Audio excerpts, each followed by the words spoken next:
আসসালামু আলাইকুম, welcome back to my channel. আবারও হাজির হলাম নতুন একটা রেসিপি নিয়ে। আজকে তৈরি করে দেখাবো আলু দিয়ে গরুর মাংসের ঝোল। আজকের রেসিপিটা হচ্ছে নতুন রাঁধুনিদের জন্য।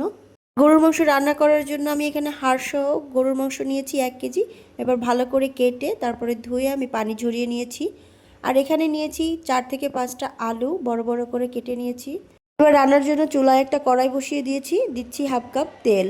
মাংস রান্নার ক্ষেত্রে কড়াইতে বসালে মাংসের টেস্টটা অনেক ভালো আসে, কারণ মাংস যত কষানো হয় তত মাংসের টেস্ট ভালো হয়। এবার দিয়ে দিচ্ছি কিছু গরম মশলা, এলাচ, দারুচিনি আর তেজপাতা। এবার হালকা করে আমি এই গরম মশলাটাকে একটু ভেজে নিব। আর হালকা স্মেল আসলে আমি এখানে দিয়ে দিচ্ছি 1 কাপের মতো পেঁয়াজ। পেঁয়াজটাকে আমি একটু ব্রাউন করে ভেজে নিচ্ছি। ব্রাউন করে ভেজে নিলে মাংস থেকে সুন্দর একটা স্মেল আসে। এবার দিয়ে দিচ্ছি আমি 1/2 কাপের মতো পেঁয়াজ বাটা, দিচ্ছি 3 টেবিল চামচের মতো আদা বাটা, 3 টেবিল চামচের মতো রসুন বাটা।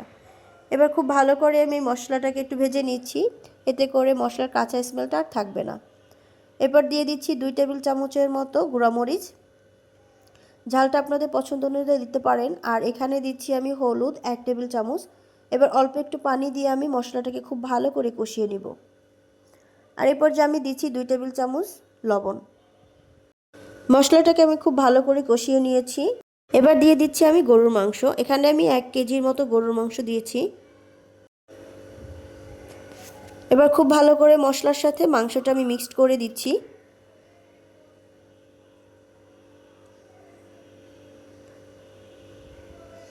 মিক্সড করা হয়ে গেলে একটা ঢাকনা দিয়ে ঢেকে আমি 5 মিনিটের মতো ওয়েট করব। এরপরে মাংস থেকে অনেক পানি বের হবে। তারপরে আমি আবার ঢাকনা তুলে আবার ভালো করে একটু নেড়ে দিচ্ছি। এরপর আবার আমি ঢাকনা দিয়ে ঢেকে মাংসটাকে একটু কষিয়ে নিচ্ছি।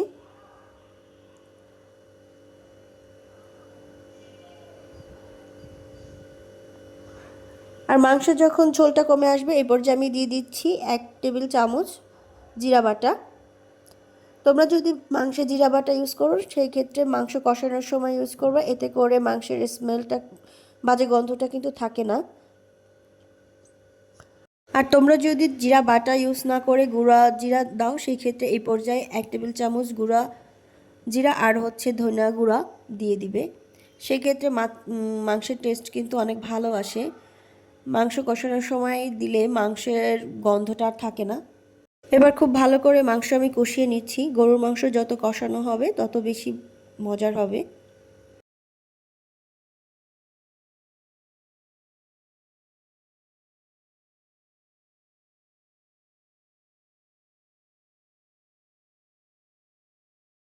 মাংসের ভিতরে যে এক্সট্রা পানি ছিল পানিটা শুকিয়ে গেছে, আর মাংস থেকে কিন্তু তেল উপরে ভেসে এসেছে।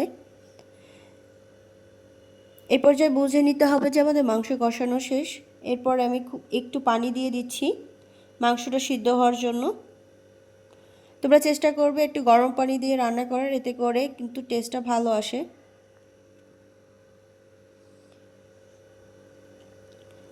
এরপর একটা ঢাকনা দিয়ে ঢেকে আমি মাংসটাকে 80% সিদ্ধ করে নিচ্ছি। আর সিদ্ধ হয়ে গেলে এবার আমি ঢাকনা তুলে দিয়ে দিচ্ছি আলুগুলো। আলুগুলো ভালো করে মিক্সড করে দিচ্ছি।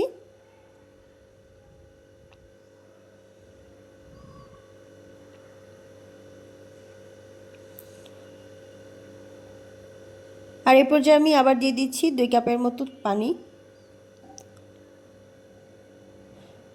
এবার একটা ঢাকনা দিয়ে ঢেকে আমি সব কিছু একসাথে সিদ্ধ করে নিচ্ছি।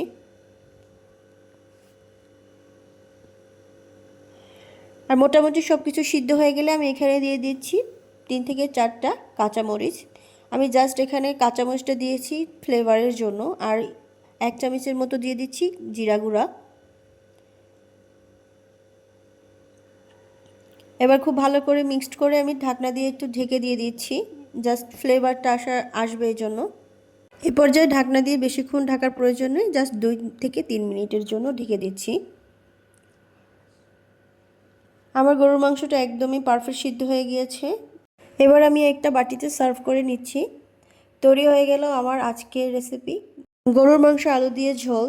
আজকের রেসিপিটা সাধারণ হলেও সবার খুবই পছন্দের একটা রেসিপি। আর আমি চেষ্টা করেছি খুবই সহজভাবে রেসিপিটি শেয়ার করার। আশা করি আপনাদের খুবই ভালো লাগবে। আর ভালো লাগলে অবশ্যই আমার চ্যানেলটাকে সাবস্ক্রাইব করে আমার চ্যানেলের পাশেই থাকবেন। আজকের মতো এই পর্যন্ত। আল্লাহ হাফেজ।